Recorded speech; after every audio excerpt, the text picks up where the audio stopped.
1907 में एक नारा दिया गया, उस समय लाला लाजपत राय के साथ चाचा अजीत सिंह जी द्वारा पंजाब के अंदर पगड़ी संभाल जट्टा पगड़ी संभालो, ये आपने गाना सुना होगा। और उसमें सिर्फ और सिर्फ इसलिए वो नारा दिया गया था कि आज किसान की अस्मत और उसके सम्मान को बचाना है तो अंग्रेजों के इन तीनों काले कानूनों का जो है हमें खंडन भी करना पड़ेगा, विरोध भी करना पड़ेगा। और इतिहास इस बात का साक्षी है, हालांकि चाचा अजीत सिंह जी को वर्षों का कारावास हुआ, लेकिन उससे पहले 1907 में उसमें किताब लिखी जाती है अनरेस्ट इन इंडिया, और उसके लेखक हैं वैलेंटाइन सिरोल। वो कहते हैं, वैलेंटाइन सिरोल ने अनरेस्ट इन इंडिया के पेज नंबर 5 पर यह लिखा है कि महर्षि दयानंद के अनुयायी, आर्य समाज के कार्यकर्ता और विशेष करके दो नेता लाला लाजपत राय और चाचा अजीत सिंह, जहां जहां ये लोग दिखाई देते हैं वहां वहां अंग्रेजों के खिलाफ बगावत दिखाई देती है। इसलिए इतिहास के वो काले पन्ने बताते हैं कि पहली बार अंग्रेज हालांकि अभियोग चला करके सजा देते थे, लेकिन इन दोनों को 7 महीने की सजा बिना किसी अभियोग चलाई दी गई। और उसके बाद जब वो वापिस आए 7 महीने की सजा काटने के बाद फिर से अंग्रेजों के खिलाफ लड़े, और उसके बाद कई वर्षों तक लाला लाजपत राय जी जेल में रहे और चाचा अजीत सिंह जी काले पानी की सजा मिली। चाचा अजीत सिंह जी मरने से कुछ समय पहले उनको भारत लेकर के आया गया।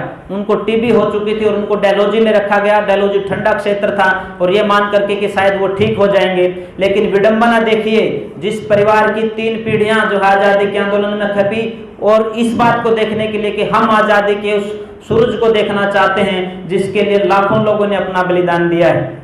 14 अगस्त 1947 की वो काली रात, जब पूरा देश ये सोचे बैठा था कि कल सुबह होते ही इस पोल के ऊपर से यूनियन जैक को उतार करके तिरंगा झंडा चढ़ाया जाएगा, और वो चाचा अजीत सिंह भी उस आजादी के सुख को देखना चाहेगा, उस सूरज को देखना चाहेगा जिसके लिए उसने अपने परिवार को खपते हुए देखा था। लेकिन विधाता का क्या करनी कहिए या विडंबना कहिए, 14 अगस्त की रात को जब ये बात आती है कि 12 बजने के बाद पूरे देश में उत्साह था कि तिरंगा झंडा चढ़ाया जाएगा, लेकिन वो व्यक्ति अपनी सांसों की डोर को छोड़ करके चला जाता है। महज कुछ घंटे आजादी के इस मुहूर्त को देखने से वो वंचित रह जाता है। और उसके बाद शहीद आजम भगत सिंह का नाम कौन नहीं जानता। 23 साल 5 महीने और 26 दिन का एक नौजवान हंसते हुए फांसी के तख्ते को चूम लेता है, और वो जब असेंबली में बम फेंकता है तो कहता है कि मैं कोई मारने के लिए बम नहीं फेंक रहा हूं, मैं इन बहरी अंग्रेज सरकार के कान खोलने के लिए बम फेंक रहा हूं। और वो चाहता तो वहां से भाग सकता था, लेकिन भागा नहीं, क्योंकि उसने कहा कि मेरे एक भगत सिंह की शहादत से हजारों भगत सिंह पैदा होंगे और वो आजादी के आंदोलन को आगे बढ़ करके लड़ेंगे। 1930, 31, 32 का ये जो वर्ष गए हैं, ये ऐसे वर्ष हैं जिनमें हमारे नौजवानों ने अपने आप को मां भारती की बलिवेदी के ऊपर आहूत करने का काम किया। लेकिन विडंबना मैं कहना चाहता हूं, मुझे याद आ रही वो बात क्योंकि करनाल से जुड़ी हुई है। कुछ दिन लगभग 2-2.5 महीने पहले यहाँ पर पंजाब का एक सांसद आकर के बोल जाता है कि शहीद आजम भगत सिंह आतंकवादी थे, और कोई आवाज नहीं आती, तो मुझे कहना पड़ता है कि हम कृतघ्न लोग हैं। जिस परिवार ने 4-4 पीढ़ियां आजादी के आंदोलन के लिए खपा दी, और वर्तमान में यदि कोई सांसद ये कह करके चला जाता है कि भगत सिंह आतंकवादी था, तो मैं कहता हूं कि उसका गिरेबान पकड़ करके सड़क पर लेकर के आना चाहिए कि तेरा योगदान क्या है देश की आजादी में, तेरे पूर्वजों ने क्या किया है देश की आजादी के लिए। विडंबना ये है, जब ये लोग अपनी शहादत दे रहे थे, अपना बलिदान दे रहे थे,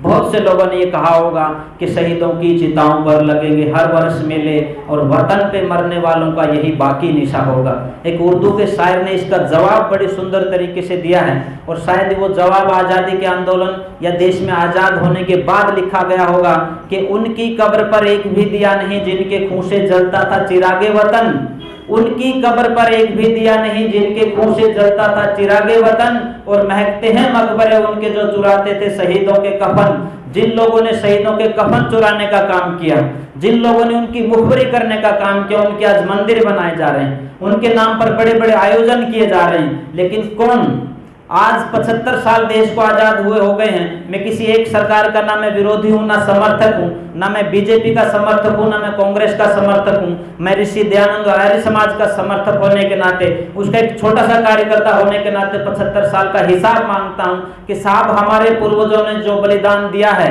उसका नाम लेने से आप लोग क्यों कतराते हैं, उनके बारे में 2 शब्द बोलने से आप लोग क्यों, आपकी जीभ सूख जाती है, आपका मुंह बंद हो जाता है, दही मुंह में जम जाती है। कहीं ना कहीं बोलना पड़ेगा, और इसलिए भी बोलना पड़ेगा क्योंकि ये देश जब जब गर्त में जाने लगा, या आपको इतिहास के वो पन्ने पढ़े हों, 11 नवंबर 1950 को देश के जो पहले गृह मंत्री बने, जिनको सबसे सशक्त गृह मंत्री माना जाता है, सरदार वल्लभ भाई पटेल, वो हैदराबाद में जाकर के जिस बात को कहते हैं, मुझे लगता है कि वो बात आज के राजनेताओं को भी माननी चाहिए और कहनी चाहिए। वो कहते हैं कि जब देश किम करते हुए विमूढ़ की स्थिति में था और देश को नहीं पता था कि हमें किधर जाना चाहिए, क्या करना चाहिए, ऐसी स्थिति में महर्षि दयानंद आए, और आज यदि हैदराबाद में तिरंगा झंडा फहराया जा रहा है तो इसका श्रेय आर्य समाज और ऋषि दयानंद को जाता है। ये सरदार वल्लभ भाई पटेल के आंकड़े में बता रहा हूँ।